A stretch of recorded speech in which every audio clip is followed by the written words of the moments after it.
Hello बच्चों। आज का जो हमारा चैप्टर है वो है एवोल्यूशन। और इस चैप्टर में हम ओवरऑल एनसीईआरटी की line to line cover up करने वाले हैं। जो आपको एग्जाम पॉइंट ऑफ व्यू से बहुत ही इंपॉर्टेंट पॉइंट होंगे वो सारे के सारे यहाँ पे कवर अप किए जाएंगे। और लेटेस्ट नीट एग्जाम में जहाँ से भी क्वेश्चन को पुट अप किया गया है वो भी आपको एक्सप्लेन करके दिया जाएगा।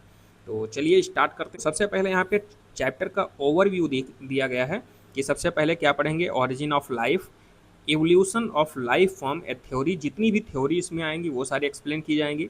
नेक्स्ट जो है हमारा एविडेंस फॉर एवोल्यूशन, फिर adaptive radiation, biological evolution, mechanism of evolution, Hardy Weinberg principle क्या होता है और इससे आने वाले जितने भी क्वेश्चंस हैं वो भी यहाँ पे एक्सप्लेन करेंगे।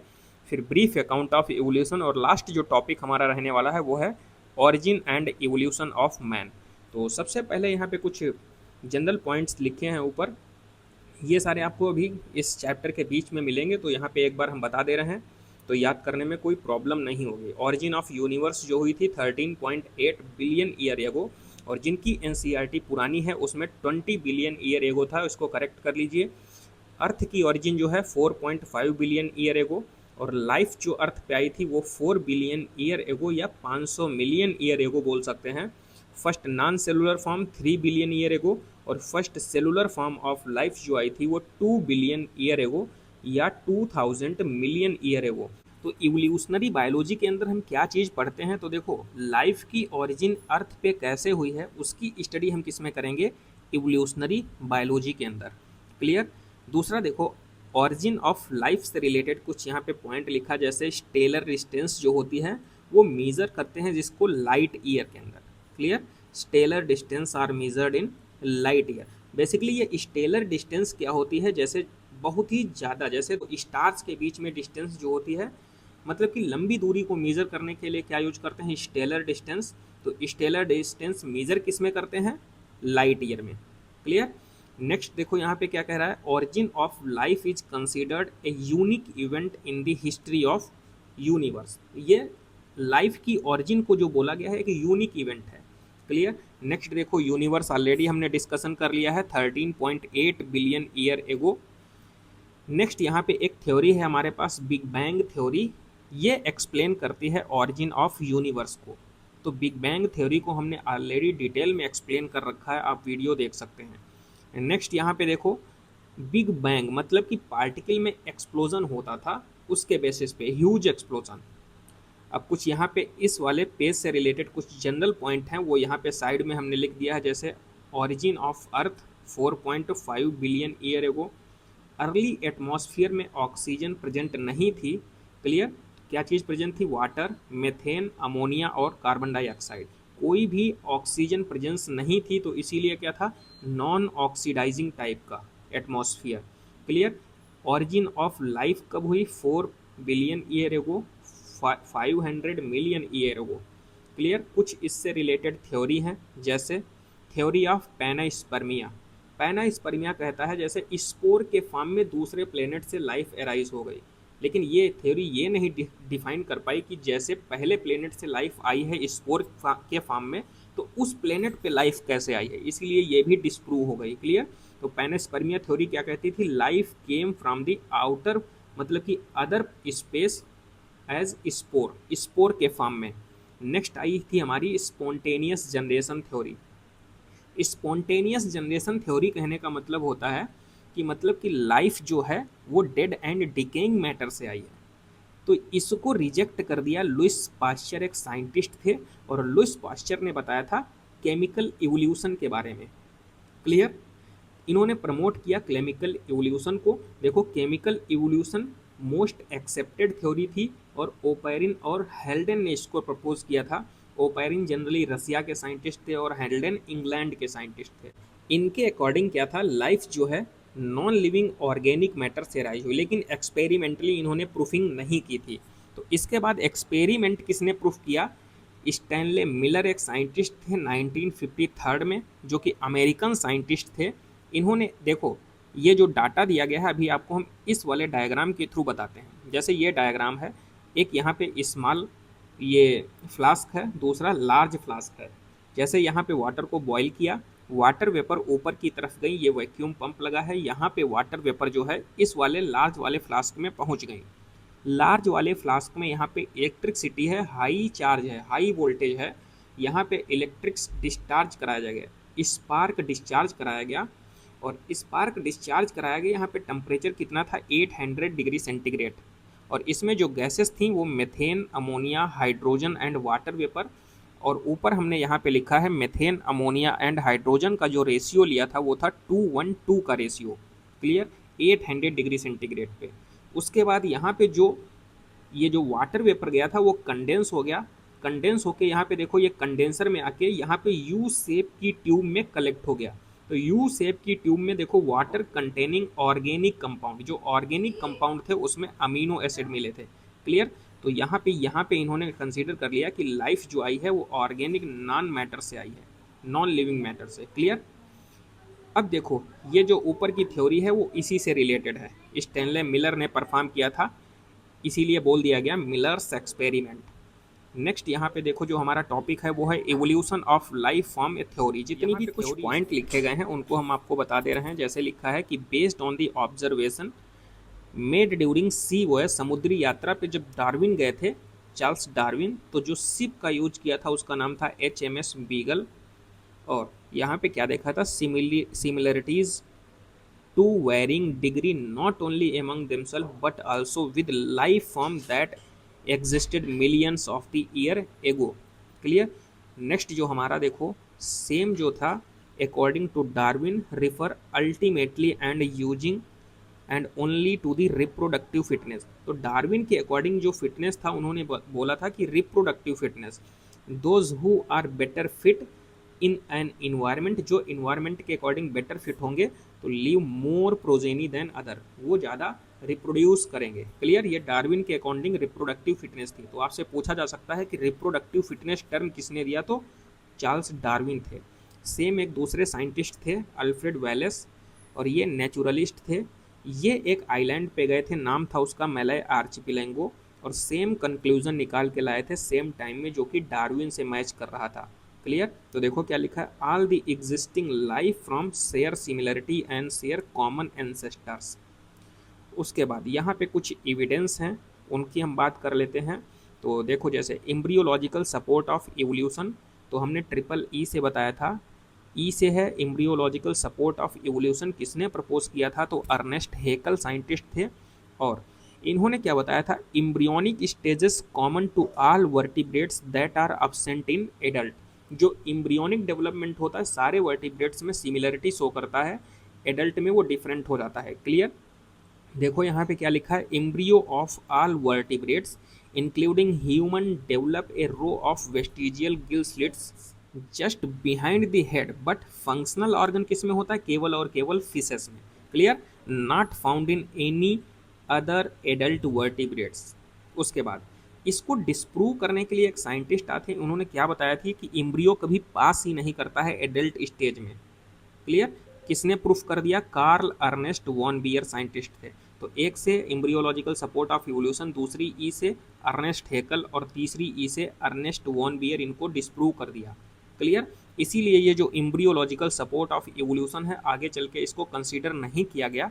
और नीट 2026 का क्वेश्चन देखो क्या कह रहा है, which of the following not evidence for the evolution.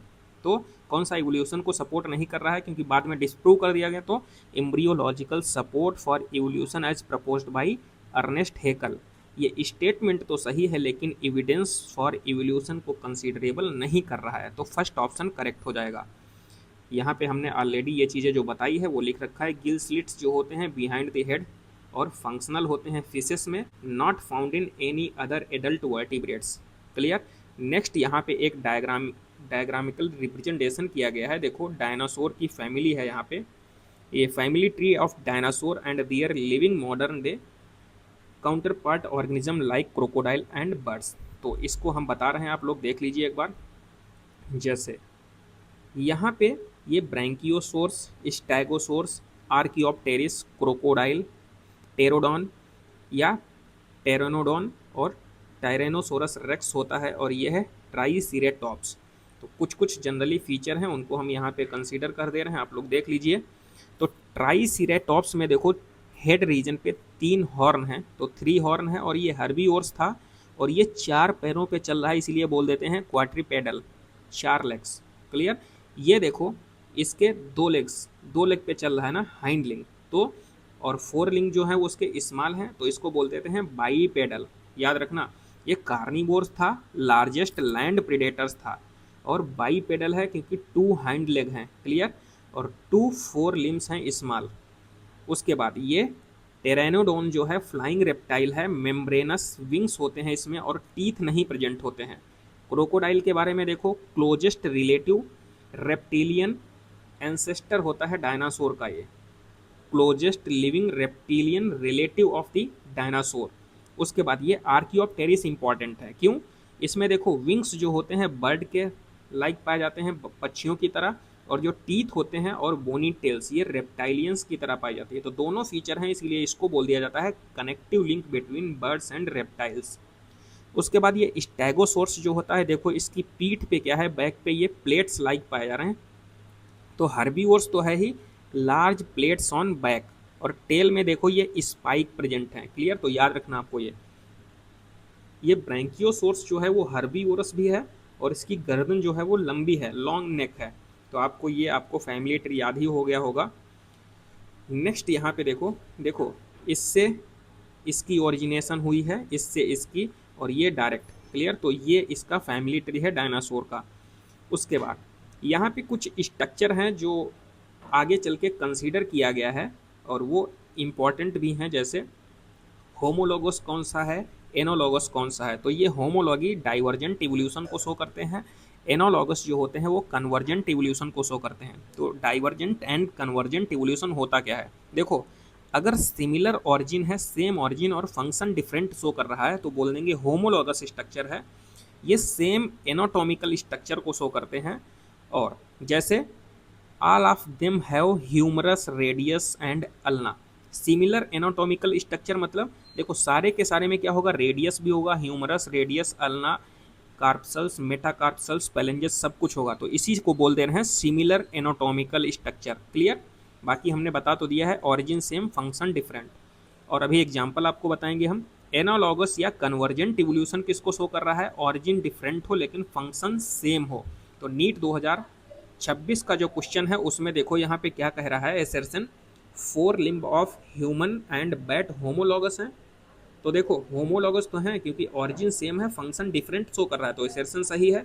Reason कह रहा है यहाँ पे 4 limb of human and bat है सिमिलर एनाटॉमिकल स्ट्रक्चर। देखो सिमिलर एनाटॉमिकल स्ट्रक्चर है, तो दोनों स्टेटमेंट करेक्ट हैं, और एक्सप्लेन भी कर रहा है यहाँ पे, तो थर्ड ऑप्शन करेक्ट हो जाएगा। अब यहाँ पे बात करते हैं, देखो होमोलॉगी एंड एनोलॉगी हमने अच्छे से समझ लिया है। अब इसके कौन से एग्जाम्पल्स हो सकते हैं उनके बारे में हम डिस्कशन करने वाले हैं। तो देखो थॉर्न एंड टेंड्रिल, इस वाले डायग्राम में देखो बोगनवेलिया का जो थॉर्न है, और यहाँ पे जो टेंड्रिल है ना, ये कुकुरबिटा का हो सकता है। तो यहाँ पे देखो दोनों की ऑरिजिन सेम है लेकिन फंक्शन डिफरेंट है। कैसे? ये यहाँ पे ब्राउजिंग एनिमल से प्रोटेक्ट करता है खुद को, और यहाँ पे ये सपोर्ट प्रोवाइड करते हैं। जैसे ऊपर की तरफ जाते हैं ये चढ़ते हुए, तो यहाँ पे ये पास में अगर कोई स्टेम है, कोई भी सपोर्टिंग एलिमेंट है, उससे ये स्पाइरली अरेंज हो जाते हैं। तो ये प्रोटेक्ट करता है, ये सपोर्ट करता है, लेकिन ऑरिजिन सेम है, फंक्शन डिफरेंट है, तो होमोलॉगी को ये बिलोंग कर रहे हैं। क्लियर। यहाँ पे देखो wings of butterfly and birds हो गया। कन्वर्जेंट इवोल्यूशन देखो क्या है, eyes of octopus and mammals, flippers of penguin and dolphin. ये ऑलरेडी हमने बता रखा है कि एनोलॉगी जो कन्वर्जेंट इवोल्यूशन को शो कर रहा है, ऑरिजिन डिफरेंट है लेकिन फंक्शन इनके सिमिलर हैं। स्वीट पोटैटो रूट का मॉडिफिकेशन है, पोटैटो जो है स्टेम का मॉडिफिकेशन है, दोनों की ऑरिजिन अलग अलग है ना, क्योंकि स्वीट पोटैटो जो है वो रूट का मॉडिफिकेशन शो कर रहा है, और पोटैटो जो है वो स्टेम का मॉडिफिकेशन शो कर रहा है, लेकिन फंक्शन दोनों का क्या है, दोनों के दोनों स्टोरेज का फंक्शन कर रहे हैं, और सेम फंक्शन है तो एनोलॉगस हो जाएगा। देखो सेम फंक्शन एनोलॉगी को बिलोंग कर रहा है। नेक्स्ट यहाँ पे प्रोटीन एंड जीन हो जाएगा, कॉमन एंसेस्ट्री शो कर रहा है, और यहाँ पे कुछ एग्जाम्पल दिए गए हैं, जैसे मैन के लिए ये चीता, व्हेल और बैट का। तो यहाँ पे ये होमोलॉगी स्ट्रक्चर दिखाई गई हैं। पहला होमोलॉगस स्ट्रक्चर इन प्लांट, दूसरा homologous structure in animals. Next यहाँ पे देखो लिखा है कि evolution by natural selection come from England, और in the collection of moth made in 1850 before industrialization. देखो ये एक एंथ्रोपोजेनिक एक्शन का एग्जाम्पल है। 1850 बिफोर इंडस्ट्रियलाइजेशन और 1920 आफ्टर इंडस्ट्रियलाइजेशन। तो ये ऑलरेडी हमने आपको होमोलॉगस स्ट्रक्चर बता दिया। इस वाले डायग्राम से समझते हैं कि नेचुरल सिलेक्शन कैसे हुआ before industrialization and after industrialization. देखो जब इंडस्ट्री यहाँ पे नहीं लगी थी, इसका कहने का मतलब है पॉल्यूशन कम था। दो टाइप की मॉथ हम देखेंगे। मॉथ एक बिटुलेरिया बिस्टन, ये एक इंसेक्ट है। तो ये एक है ब्लैक मॉथ, एक है व्हाइट मॉथ, ब्लैक या ग्रे बोल सकते हैं। क्लियर। जब यहाँ पे इंडस्ट्रियलाइजेशन नहीं था तो पोल्यूशन कम था। पोल्यूशन कम होगा तो व्हाइट वाली वहाँ पे नहीं दिखेंगी, मतलब कि विप्ड आउट हो जाएंगी, अपने आप को छिपा लेंगी। और दिखेगी कौन सी? ब्लैक वाली मॉथ। और अगर ब्लैक वाली मॉथ दूर से ही अपीयर हो जाएगी तो प्रीडेटर किस पे अटैक करेगा? ब्लैक वाली मॉथ पे। और ब्लैक वाली मॉथ पे अगर प्रीडेटर अटैक करेगा तो यहाँ पे पॉपुलेशन किसकी कम हो जाएगी? ब्लैक वाली मॉथ की कम हो जाएगी। कब? Before industrialisation. जब इंडस्ट्री लग गई आफ्टर इंडस्ट्रियलाइजेशन तो क्या होगा? पोल्यूशन देखो, एटमॉस्फेयर एकदम से ब्लैकिश दिख रहा है ना, तो उस कंडीशन में क्या होगा? ब्लैक वाली वहाँ पे छिप जाएगी, कैमोफ्लैक्स हो जाएगी। दिखेगी कौन सी? व्हाइट वाली। और जो दिखेगी ना उसको प्रीडेटर अटैक करेगा, और अटैक करेगा तो इसकी जो होगी वहाँ पे पॉपुलेशन कम हो जाएगी। लेकिन एक चीज़ याद रखना कि इस वाली कंडीशन में बिफोर इंडस्ट्रियलाइजेशन या आफ्टर इंडस्ट्रियलाइजेशन के केस में कोई भी ऐसा यहाँ पे मौत नहीं होगा जो कंप्लीटली विप्ड आउट हो जाए। कंप्लीटली कोई भी स्पीसीज खत्म नहीं होगी, ये एनसीईआरटी कह रहा है। देखो, no variant is completely wiped out. Rural area की बात कर रहा है, मतलब कि वहाँ पे इंडस्ट्रियलाइजेशन नहीं था, तो यहाँ पे देखो मिलेनिन मॉथ वॉज लो, क्योंकि इसी को प्रीडेटर अटैक कर रहा था। तो ये इंडस्ट्रियलाइजेशन ह्यूमन की वजह से हुआ ना, तो बोल दे रहे हैं एंथ्रोपोजेनिक एक्शन। और भी एग्जाम्पल हैं, जैसे excess use of herbicide and pesticide. Excess use करेंगे ना तो कुछ जो होंगी जो रजिस्टेंट हो जाएंगी स्पीसीज। देखो, has only resultant in the selection of the resistant variety in much lesser time scale. Clear. Antibiotics और ड्रग्स अगेंस्ट यूकैरियोटिक ऑर्गेनिज्म, ये एंथ्रोपोजेनिक एक्शन का एग्जाम्पल है।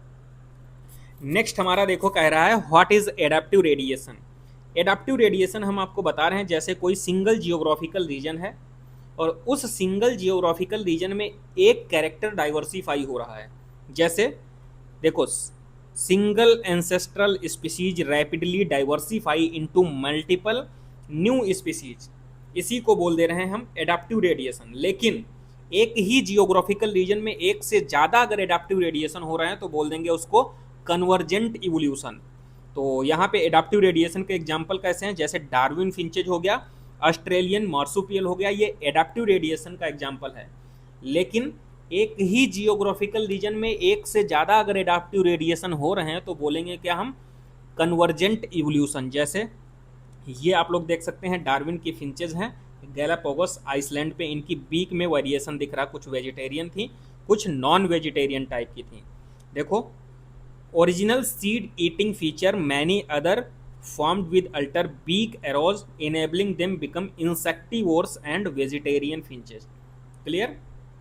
Next यहाँ पे start from point and laterally radiated to the other area of the geography habitat called adaptive radiation. Example Darwin finches, Australian marsupials है। लेकिन हमने क्या बताया था? when more than one adaptive radiation occurs in an isolated geographical area, तो क्या बोल देंगे हम? Convergent evolution. तो यहाँ पे देखो, मार्सुपियल कैरेक्टर क्या है? एक ही जियोग्राफिकल रीजन में केवल और केवल मार्सुपियल कैरेक्टर रेडिएट हो रहा है, तो बोल देंगे हम क्या? एडेप्टिव रेडिएशन का एग्जाम्पल है।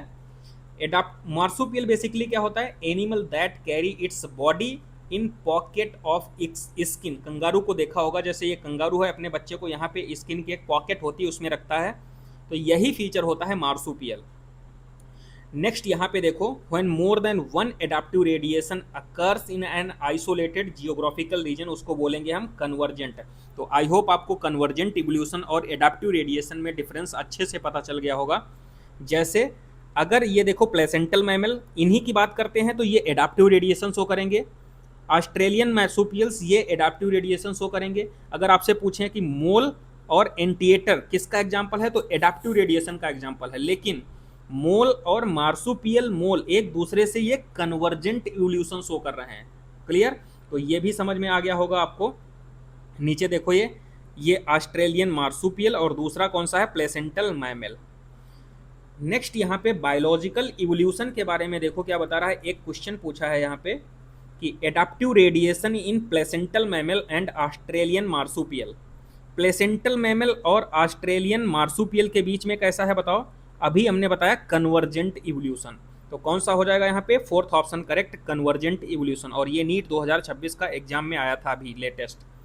उसके बाद यहाँ पे दो चीज़ें हम बता रहे हैं आपको कि ब्रांचिंग डिसेंट और नेचुरल सिलेक्शन, ये दो की कॉन्सेप्ट थे डार्विन थ्योरी ऑफ इवोल्यूशन के। ब्रांचिंग डिसेंट बेसिकली क्या होता है, इवोल्यूशनरी प्रोसेस होता है by which new species arises from the single common ancestor over A time. जैसे नीचे से ऊपर की तरफ अभी हम आपको दिखाएंगे ब्रांचिंग डिसेंट के एग्जाम्पल। उसके बाद एक साइंटिस्ट आए थे, लैमार्क नाम था, वो फ्रेंच साइंटिस्ट थे, फ्रेंच नेचुरलिस्ट थे। और उन्होंने क्या देखा, उन्होंने एक बेसिकली थ्योरी दी थी, यूज एंड डिसयूज थ्योरी। किसी भी बॉडी पार्ट को तुम यूज करोगे तो उसमें डेवलपमेंट दिखेगा, और यूज नहीं करोगे तो क्या होगा, वो एक्सटिंक्ट हो जाएगा, विलुप्त हो जाएगा। तो इनके बेस पे इन्होंने अपना बहुत ही वेल नोन एग्जाम्पल लिया था। जिराफ की गर्दन इन्होंने बताया क्यों लंबी हो गई, क्योंकि जिराफ जो है पौधे की टहनियों को दूर से तोड़ता था, दूर से तोड़ करके खाता था, इसीलिए उसकी गर्दन लंबी हो गई। लेकिन ये कोई कॉन्सेप्ट नहीं था, इसीलिए ये डिस्प्रूव हो गया। क्लियर? देखो इन्होंने ये elongation of their neck, giraffe वाला। उसके बाद इससे रिलेटेड कुछ ज़्यादा चीज़ें हैं नहीं। टीएच माल्थस जो है इन्फ्लुएंस्ड डार्विन। और उसके बाद यहाँ पे मैकेनिज्म ऑफ इवोल्यूशन से रिलेटेड देखो कुछ कॉन्सेप्ट आए थे। पहला यहाँ पे in the first decade of the 20th century Hugo de Vries एक साइंटिस्ट थे, इन्होंने वर्क किया था अपना इवनिंग प्रिमरोज पे और लाया था क्या, आइडिया ऑफ द म्यूटेशन। तो म्यूटेशन जो जनरली क्या होता है, रैंडम और डायरेक्शन लेस होता है। ह्यूगो डिवरीज ने किस पे एक्ट करके बताया था, इवनिंग प्रिमरोज पे। लेकिन डार्विन के अकॉर्डिंग क्या था, म्यूटेशन स्मॉल और डायरेक्शन लेस था। डिवरीज ने एक चीज और बताई थी कि जो म्यूटेशन होता है वो सिंगल स्टेप लार्ज म्यूटेशन होता है, और इसी को इन्होंने नाम दे दिया था साल्टेशन। साल्टेशन क्या होता है, single step large mutation. Clear? तो ये वाली लाइन से रिलेटेड इतने ही पॉइंट इंपॉर्टेंट थे। और अब सबसे ज़्यादा इंपॉर्टेंट पॉइंट है यहाँ पे हार्डी-वीनबर्ग प्रिंसिपल। हार्डी-वीनबर्ग प्रिंसिपल से रिलेटेड एक क्वेश्चन जरूर ही आता है। बेसिकली ये क्या डिफाइन करता है, तो ये जेनेटिक इक्विलिब्रियम को डिफाइन करता है, हार्डी-वीनबर्ग इक्विलिब्रियम। और ये लार्ज पॉपुलेशन के लिए एप्लीकेबल होता है। और पहला देखो यहाँ पे क्या कह रहा है, allelic frequency of the given population remain constant generation to generation. अभी ये पॉइंट समझिए, अभी बताएंगे कि एलिलिक फ्रीक्वेंसी क्या होती है। तो एलिलिक फ्रीक्वेंसी जो होता है, सपोज दैट F1 जनरेशन में कुछ है तो F2 जनरेशन में वो सेम ही बनी रहेगी, कांस्टेंट रहती है। दूसरा पॉइंट इन्होंने बताया था कि जो एलिलिक फ्रीक्वेंसी होता है उसका सम जो होता है 1 के इक्वल होता है, तो P + Q = 1 हो जाएगा। और total gene and their allele in a population remain constant, तो इसको हम बोल दे रहे थे जीन पूल। क्लियर? अब देखो कंडीशन कौन कौन सी हैं इक्विलिब्रियम के लिए, कोई म्यूटेशन नहीं होना चाहिए, कोई जीन फ्लो नहीं होना चाहिए, large population size, random mating होना चाहिए, और कोई भी नेचुरल सिलेक्शन नहीं होना चाहिए। तो ये कंडीशन है जेनेटिक इक्विलिब्रियम के लिए। हार्डी-वीनबर्ग प्रिंसिपल से रिलेटेड एक ग्राफ यहाँ पे है, देखो diagrammatic representation of the operation of natural selection on different traits. तो पहला स्टेबलाइजिंग, डायरेक्शनल और डिस्ट्रप्टिव। तो 3 ग्राफ हैं A, B एंड C। तो देखो स्टेबलाइजिंग में क्या होगा, इसकी जो पीक होगी ना वो हाइयर होगी, तो गेट हाइयर एंड नैरोवर ये बोल देंगे स्टेबलाइजेशन वाला है। दूसरा एक डायरेक्शन में शिफ्टिंग हो रही तो बोल देंगे डायरेक्शनल ग्राफ है। और जिसमें 2 पीक्स बन रही है ना इस टाइप से, इसको बोल देंगे हम डिस्ट्रप्टिव। क्लियर? 2 पीक्स। तो ये ग्राफ आपको याद होना चाहिए। अब देखो एलिलिक फ्रीक्वेंसी के बारे में हम तुमको बता रहे हैं। जैसे ये एक सिंगल जियोग्राफिकल रीजन है, F1 जनरेशन में क्या होता है, 100 पीपल है, सपोज दैट यहाँ पे 100 लोग रह रहे हैं, 60 जो हैं वो लंबे हैं और 40 जो हैं वो छोटे हैं। सपोज दैट F2 जनरेशन में क्या होता है, रिप्रोड्यूस करके 200 लोग हो गए। क्लियर? तो 200 लोगों में क्या होगा, ये जो 60 थे वही डबल हो जाएंगे, 120 टाल होंगे और शॉर्ट होंगे 80। मतलब कि टाल एंड शॉर्ट का रेशियो जो है वो सेम बना रहेगा। क्लियर? अब बात करते हैं फ्रीक्वेंसी का सम, जो हमने एलिलिक फ्रीक्वेंसी बताई थी। इस वाली पॉपुलेशन के लिए अगर हम एलिलिक फ्रीक्वेंसी की बात करते हैं टाल पर्सन में, तो क्या करेंगे, टाल कितने हैं 60, तो 60/100 कर देंगे जितने पर्सन होंगे, तो ये एलिलिक फ्रीक्वेंसी हो जाएगी टाल पर्सन की। शॉर्ट पर्सन की जितने भी पर्सन हैं उसके अपान जितने भी पॉपुलेशन है उस जियोग्राफिकल रीजन की, तो वो एलिलिक फ्रीक्वेंसी हो जाएगी शॉर्ट की। अब हमने क्या बताया था, एलिलिक फ्रीक्वेंसी टोटल सम क्या होगा 1, तो 0.6 और 0.4 दोनों को मिला के कर देंगे 1 के बराबर आ रहा, तो बिल्कुल सेम है, इक्विलिब्रियम मेंटेन है यहाँ पे। क्लियर? अब एक और फार्मूला इन्होंने दिया था p² + q² + 2pq = 1, इसी का स्कोर करेंगे अगर हम, तो यहाँ पे p जो इंडिकेट कर रहा है वो frequency of homozygous dominant individual है, q² जो है वो होमोजाइगस रेसेसिव इंडिविजुअल, और 2pq जो इंडिकेशन कर रहा है वो हेट्रोजाइगस इंडिविजुअल को रिप्रेजेंट कर रहा है। इससे रिलेटेड यहाँ पे नीट 2026 में एक क्वेश्चन आया था, और इस क्वेश्चन को देखो जरा क्या कह रहा है, the frequency of A is 0.1, ए की फ्रीक्वेंसी कितनी है 0.1, और फ्रीक्वेंसी ऑफ डबल ए की पूछ रहा है। तो ये तो बहुत ही सिंपल सवाल था, यहाँ पे 0.1 इंटू 0.1 करेंगे तो कितना आ जाएगा 0.01, तो यहाँ पे सी ऑप्शन करेक्ट हो जाएगा, और यही नीट 2026 का क्वेश्चन था। क्लियर? थर्ड ऑप्शन करेक्ट हो जाएगा। तो ये वाला आई होप आपको समझ में आ गया होगा। अब जेनेटिक इक्विलिब्रियम को अफेक्ट करने वाले कुछ फैक्टर थे, वो फैक्टर कौन से हैं, gene migration, genetic flow, genetic drift, mutation, gene recombination and natural selection. तो ये कुछ फैक्टर हैं जो इसके इक्विलिब्रियम को, हार्डी वीनबर्ग इक्विलिब्रियम को अफेक्ट कर देते हैं। क्लियर? अब जीन फ्लो एक टर्म आया है, वो क्या होता है, जीन माइग्रेशन अगर मल्टीपल टाइम हो रहा है तो उसको हम बोल देंगे जीन फ्लो है। जेनेटिक ड्रिफ्ट क्या होती है, अगर same change occur by chance हो रहा है तो उसको बोलेंगे हम जेनेटिक ड्रिफ्ट। अब फाउंडर इफेक्ट के बारे में हमने देखो क्या बताया था, कोई जियोग्राफिकल रीजन है, एक होता है फाउंडर इफेक्ट, एक होता है बोटल नेक इफेक्ट। कोई सेम जियोग्राफिकल रीजन है, इससे कुछ स्पीसीज जाके दूसरी जगह जाके डाइवर्सिफाई हो रही हैं, तो इस इफेक्ट को ही हम बोल दे रहे थे। वहाँ पे देखो यहाँ से कुछ स्पीसीज गई हैं दूसरी जगह डाइवर्सिफाई हो गई, तो इसको हम बोल रहे थे फाउंडर इफेक्ट। डिटेल में देखने के लिए वीडियो आपको प्लेलिस्ट में मिल जाएगा, वहाँ से देख सकते हैं, केवल इतना ही समझिए फाउंडर इफेक्ट। तो मतलब कि सेम जियोग्राफिकल रीजन से कुछ स्पीसीज बाहर जाके डाइवर्सिफाई हो रही तो फाउंडर इफेक्ट है दूसरी जगह, और उन स्पीसीज को बोल देंगे फाउंडिंग स्पीसीज। क्लियर? बॉटल नेक इफेक्ट में क्या होता है, कोई यहाँ पे जैसे कोई ऐसी क्रिटिकल कंडीशन डेवलप हो गई इस जियोग्राफिकल रीजन में, जैसे बाढ़ आ गई, बहुत सारी स्पीसीज खत्म हो गई, जो कुछ स्पीसीज बची हैं वो वहाँ पे जाके डाइवर्सिफाई हो रही हैं। ठीक है, तो बोल देंगे बॉटल नेक इफेक्ट। तो अगर डिटेल वीडियो देखना है तो आप लोग उसमें कमेंट बॉक्स में कमेंट कर सकते हैं, हम उसकी लिंक को शेयर कर देंगे। अब यहाँ पे देखो क्या कह रहा है कि adaptive radiation in placental mammal and Australian marsupial leading to, अच्छा ये तो हो चुका है कन्वर्जेंट एवोल्यूशन। उसके बाद यहाँ पे देखो, ये ऑलरेडी हमने ग्राफ से के थ्रू आपको बता चुके हैं। स्टेबलाइजेशन में देखो मीन कैरेक्टर वैल्यू होता है, डायरेक्शनल में more individual acquire value other than the mean character value, और डिस्ट्रप्शन में क्या होता है, more individual acquire peripheral character value at both end of the distribution curve. तो ये यहाँ पे ग्राफ को ही बताया गया जो ऑलरेडी हमने बता दिया, ए बी एंड सी वाला ग्राफ। उसके बाद आता है ब्रीफ अकाउंट ऑफ इवोल्यूशन। तो ये जनरल पॉइंट है, देखो 2000 मिलियन ईयर एगो, मतलब कि 2 बिलियन ईयर एगो first cellular form of life I थी अर्थ के ऊपर। उसके बाद ये यहाँ पे जो फिगर दिखाया गया है इसको समझिए थोड़ा, ये एंसेस्टर शो कर रहे हैं। पहला है chlorophyte, tracheophyte, rhynia type and psilophyton. Clear?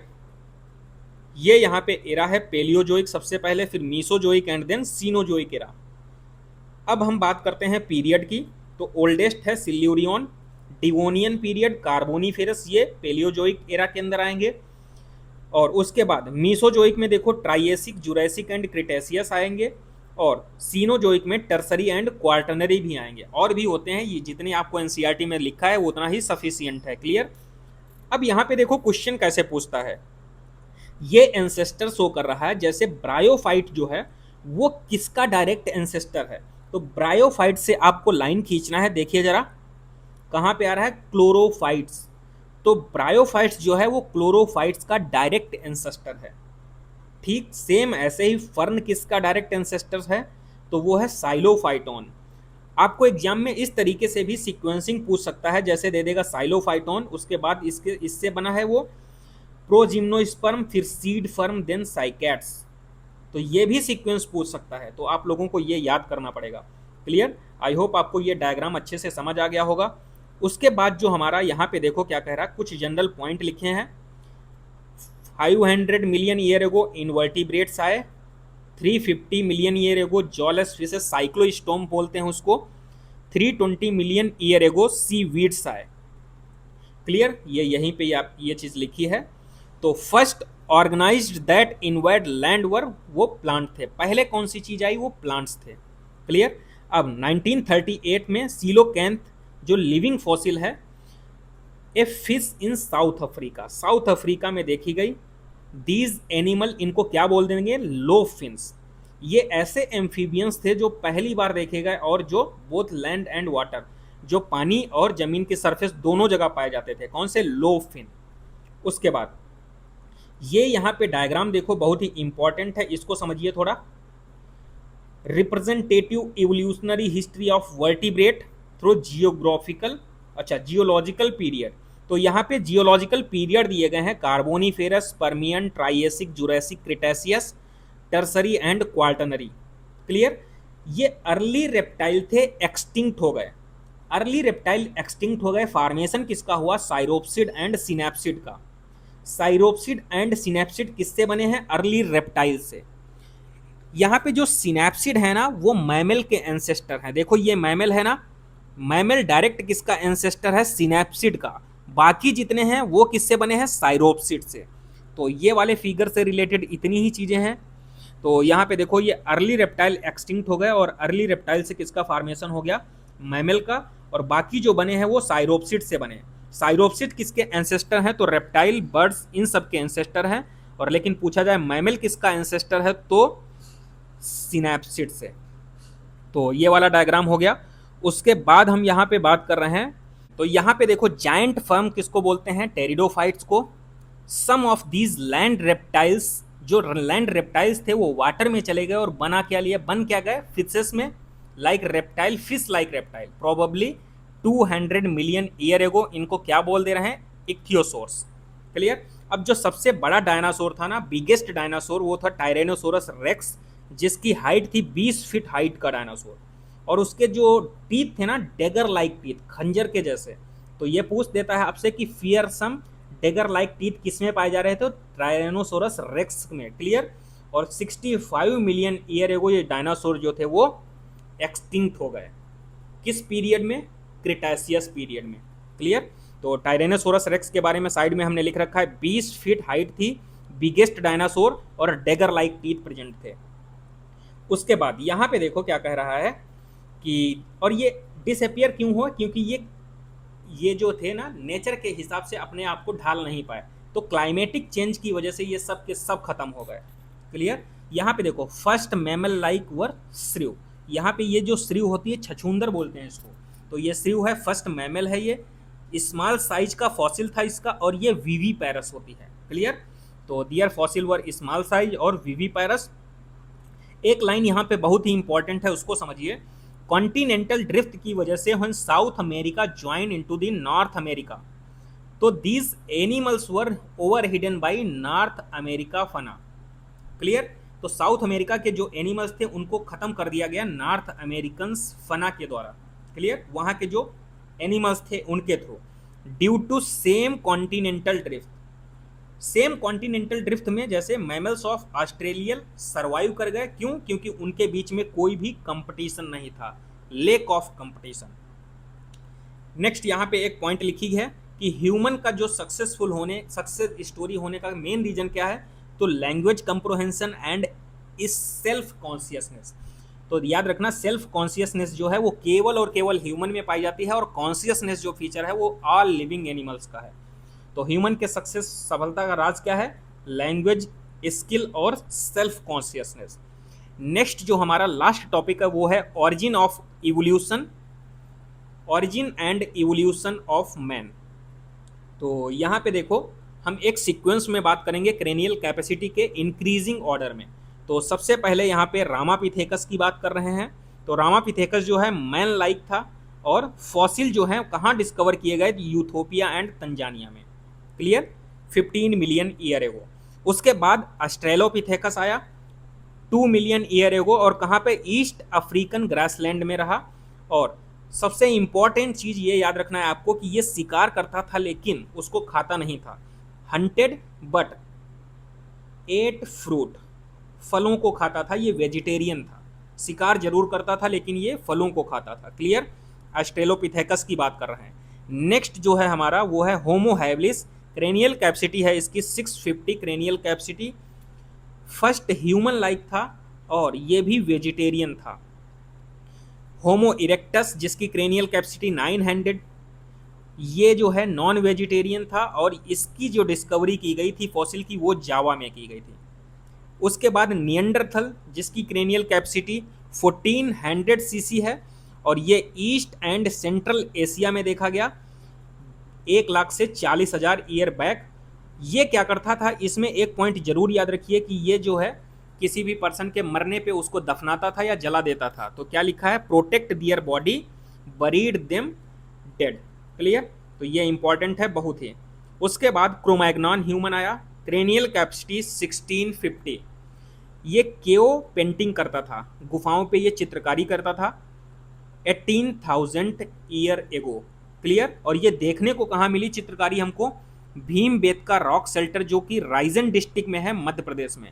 NEET exam में आपसे पूछा था कि ये भीमबेटका रॉक शेल्टर कहाँ पे है, तो राइजन डिस्ट्रिक्ट उसने पूछ लिया तो याद रखना है राइजन डिस्ट्रिक्ट कहाँ पे है? मध्य प्रदेश में। और इसकी चित्रकला देखो, ये चित्रकारी इसने की थी, ये भी यहाँ पे अभी भी हमने डिफाइन कर दिया है। क्लियर? तो यहाँ पे ये फिगर कुछ ज़्यादा ही अच्छे बने हैं, ये क्रोमैग्नॉन ह्यूमन ने बनाया था। उसके बाद यहाँ पे जो लास्ट ह्यूमन आया वो है होमो सैपियंस जिसकी क्रेनियल कैपेसिटी होती है 1350 से 1450 क्रेनियल कैपेसिटी। ये अफ्रीका में मिला, arose in Africa. Clear? NEET में बोल दिया था ऑस्ट्रेलिया, तो ये गलत हो गया था। Cultivated plants and animals, agriculture कब आया? 10,000 ईयर बैक। लेकिन उसके बाद देखो यहाँ पे कुछ ये सीक्वेंस आपको याद करना है। पहले रामापिथेकस, ऑस्ट्रेलोपिथेकस, होमो हैबिलिस, होमो इरेक्टस, नियंडरथल, क्रोमैग्नॉन।